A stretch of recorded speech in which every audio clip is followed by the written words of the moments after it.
polizia decide di salire. Interrompiamo perché c'è la polizia dell'Information Center.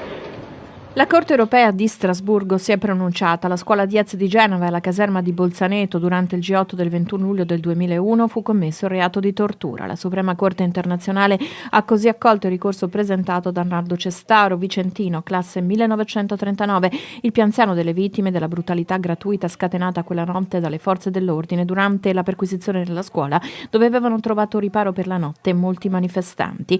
Arnaldo Cestaro fu picchiato in seguito alle botte ricevute, ha subito degli interventi chirurgici ed oggi porta ancora i segni di quel pestaggio.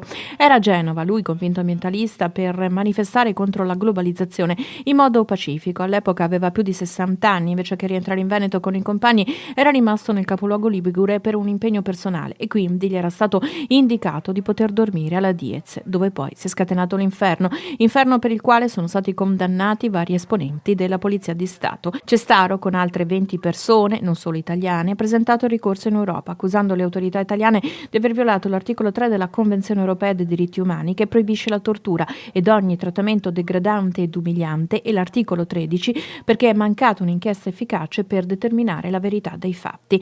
Un precedente importante che condanna l'Italia non solo per quanto accaduto a Cestaro, ma anche perché non abbiamo una legislazione adeguata a punire il reato di tortura e di conseguenza i responsabili sarebbero stati puniti inadeguatamente, reati che ora sono in prescrizione.